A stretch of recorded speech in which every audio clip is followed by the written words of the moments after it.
আসসালামু আলাইকুম। সংবাদে আপনাদের সবাইকে স্বাগত জানাচ্ছি। আমি ফিরোজ তোহা। শুরুতেই সংবাদ শিরোনাম। বাংলাদেশের সর্বশেষ গুরুত্বপূর্ণ আপডেট সংবাদে আপনাকে স্বাগত।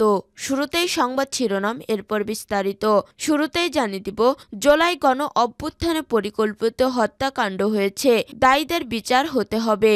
জাতিসংঘের মানবাধিকার বিষয়ক হাই কমিশনার ভলকার তুর্ক বলেছেন, বাংলাদেশে জুলাই গণ অভ্যুত্থানে পরিকল্পিত হত্যাকাণ্ড হয়েছে, এই ঘটনায় দায়ীদের বিচার হতে হবে। এরপর জানিয়ে দিব, এনআইডি তথ্য বিক্রি সাবেক সিনিয়র আইসিটি সচিব জিয়াউল আলম গ্রেপ্তার। নাগরিকদের জাতীয় পরিচয়পত্র এনআইডি এর তথ্য বিক্রির অভিযোগে দায়ের করা মামলায় তথ্য প্রযুক্তি মন্ত্রণালয়ের সাবেক সিনিয়র সচিব এনএম জিয়াউল আলমকে গ্রেপ্তার করা হয়েছে।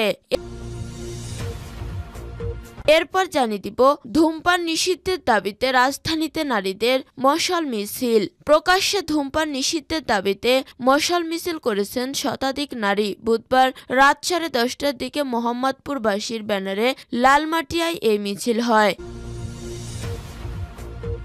এদিকে গাজীপুরের জুটের গুদামে আগুন নিয়ন্ত্রণে ফায়ার সার্ভিসের 4টি ইউনিট। গাজীপুরের কোনাবাড়ি আমবাগ এলাকায় একটি জুটের গুদামে অগ্নিকাণ্ডের ঘটনা ঘটেছে।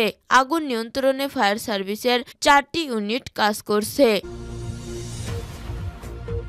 এদিকে অবশেষে র্যাবের হাতে ধরা রাজু। কুড়িগ্রামের রৌমারীতে পুলিশকে কামড় দিয়ে হাতকড়া সহ পলাতক আসামি শাওন রাজ আবির রাজুকে গ্রেপ্তার করেছে র্যাপিড অ্যাকশন ব্যাটালিয়ন র্যাব। মঙ্গলবার 4 মার্চ দুপুর 2টার দিকে অবশেষে 9 দিন পর ঢাকা দক্ষিণখান থানা এলাকায় অভিযান চালিয়ে তাকে গ্রেপ্তার করা হয়। বুধবার 5 মার্চ সকালে তাকে রৌমারী থানায় নেওয়া হয়।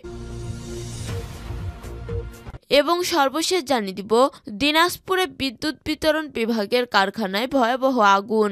বাংলাদেশ বিদ্যুৎ উন্নয়ন বোর্ডের বিক্রয় ও বিতরণ বিভাগের দিনাজপুর কার্যালয় মেরামত কারখানায় আগুন লাগার ঘটনা ঘটেছে। এতে কোনো হতাহতের ঘটনা না থাকলে ও পুড়ে গেছে বিদ্যুৎ বিতরণের কাজে ব্যবহৃত 4টি বড় ট্রান্সফরমার। প্রিয় দর্শক, এতক্ষণ শুনছিলেন সংবাদ শিরোনাম, এরপর বিস্তারিত। তবে তার আগে বন্ধু, জানিয়ে দিন আপনি কোন স্থান থেকে আমাদের সংবাদটি দেখছেন এবং শুনছেন। জানিয়ে দিন এই সংবাদ সম্পর্কে আপনার মূল্যবান মতামত। আর আপনি যদি আমাদের চ্যানেলে নতুন হয়ে থাকেন, তাহলে ভিডিওটি দেখতে দেখতে চ্যানেলটি সাবস্ক্রাইব করে রাখুন, যাতে করে আমাদের পরবর্তী সংবাদগুলো সবার আগে আপনার কাছে পৌঁছে যায়। এবারে বিস্তারিত। জুলাই গণ অভ্যুত্থানে পরিকল্পিত হত্যাকাণ্ড হয়েছে, দায়ীদের বিচার করতে হবে। জাতিসংঘের মানবাধিকার বিষয়ক হাই কমিশনার ভলকার তুর্ক বলেছেন, বাংলাদেশে জুলাই গণ অভ্যুত্থানে পরিকল্পিত হত্যাকাণ্ড হয়েছে, এই ঘটনার দায়ীদের বিচার হতে হবে। বুধবার 5 মার্চ সুইজারল্যান্ডের জেনেভায় জাতিসংঘ মিশনে জুলাই আগস্ট অভ্যুত্থান চলাকালে মানবাধিকার লঙ্ঘন, নৃশংসতা ও নিপীড়নের তথ্য উপস্থাপনকালে তিনি একথা বলেন। জুলাই অভ্যুত্থানে কি হয়েছিল বাংলাদেশে, সেই প্রতিবেদন প্রকাশের পর এবার বিশ্ববাসীর কাছেও তুলে ধরেন ভলকার তুর্ক। জাতিসংঘের মানবাধিকার কমিশনের এই অধিবেশনের সূচনা বক্তব্যে তুর্কি বলেন, জুলাই আগস্টে ছাত্র জনতার অভ্যুত্থানের সময় আওয়ামী লীগের নৃশংস কর্মকাণ্ডের পাশাপাশি বিগত সরকারও পদ্ধতিগতভাবে গুরুতর মানবাধিকার লঙ্ঘনের ঘটনায় জড়িত ছিল। ক্ষমতায় থাকার জন্য হাসিনা সরকার ক্রমাগত নৃশংস পদক্ষেপ নিয়ে বিক্ষোভ দমনের চেষ্টা করে।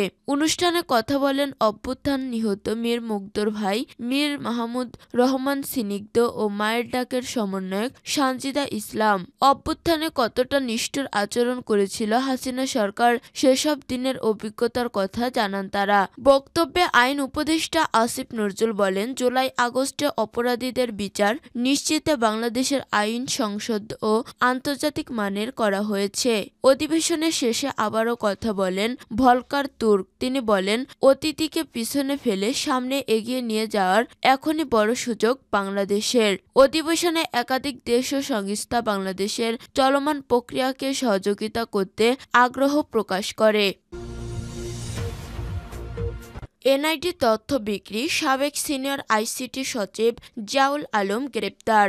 নাগরিকদের জাতীয় পরিচয়পত্র এনআইডি এর তথ্য বিক্রির অভিযোগে দায়ের করা মামলায় তথ্য প্রযুক্তি মন্ত্রণালয়ের সাবেক সিনিয়র সচিব এনএম জিয়াউল আলমকে গ্রেপ্তার করা হয়েছে। বুধবার 5 মার্চ চট্টগ্রামের পাঁচলাইশ এলাকা থেকে তাকে গ্রেপ্তার করে পুলিশ। পাঁচলাই থানার ভারপ্রাপ্ত কর্মকর্তা মোহাম্মদ সোলাইমান গণমাধ্যম বিষয়টি নিশ্চিত করেন। তিনি বলেন, চট্টগ্রামের পাঁচলাইশ আবাসিক এলাকায় জিয়াউল আলমের এক আত্মীয়ের বাড়ি থেকে তাকে গ্রেপ্তার করা হয়েছে। তাকে ঢাকায় পুলিশের কাছে হস্তান্তর করা হয়েছে। এর আগে নাগরিকদের এনআইডি তথ্য বিক্রির অভিযোগে সাবেক প্রধানমন্ত্রী শেখ হাসিনার ছেলে ও তার আইসিটি উপদেষ্টা সজীব ওয়াজেদ জয়, আইসিটি প্রতিমন্ত্রী জোনায়েদ আহমেদ পলক সহ 19 জনের বিরুদ্ধে মামলা হয়। এই মামলার আসামি জিয়াউল। এছাড়া মামলায় অজ্ঞাতনামা আরও 15 থেকে 20 জনকে আসামি করা হয়েছে। তথ্য বিক্রির মাধ্যমে প্রায় 20,000 কোটি টাকা আত্মসাতের অভিযোগ এনে সাইবার নিরাপত্তা আইনে কাফরুল থানায় মামলাটি করেন এনামুল হক। ধূমপান নিষিদ্ধের দাবিতে রাজধানীতে নারীদের মশাল মিছিল। প্রকাশ্যে ধূমপান নিষিদ্ধের দাবিতে মশাল মিছিল করেছেন শতাধিক নারী। বুধবার রাত 10:30টার দিকে মোহাম্মদপুরবাসীর ব্যানারে লালমাটিয়ায় এই মিছিল হয়। মিছিলে নেশাখোরদের আস্তানা এই বাংলায় হবে না, ধূমপান নিষিদ্ধ করতে হবে প্রভৃতি স্লোগান দিতে দেখা যায় তাদের। পরে মিছিলে সংহতি জানিয়ে যোগ দেয় লালমাটিয়ার স্থানীয় বাসিন্দারা। এ সময় স্থানীয়রা বলেন, কয়েকদিন আগে একটি তুচ্ছ ঘটনাকে কেন্দ্র করে দেশে অস্থিতিশীল পরিস্থিতি সৃষ্টি করার চেষ্টা করা হয়েছে।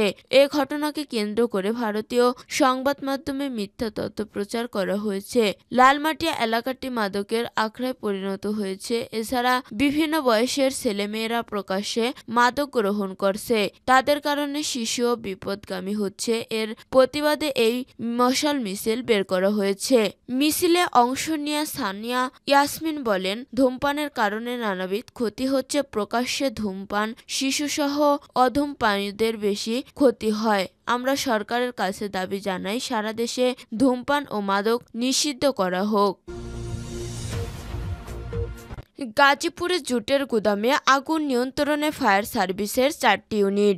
গাজীপুরের কোনাবাড়ি আমবাগান এলাকায় একটি জুটের গুদামে অগ্নিকাণ্ডের ঘটনা ঘটেছে।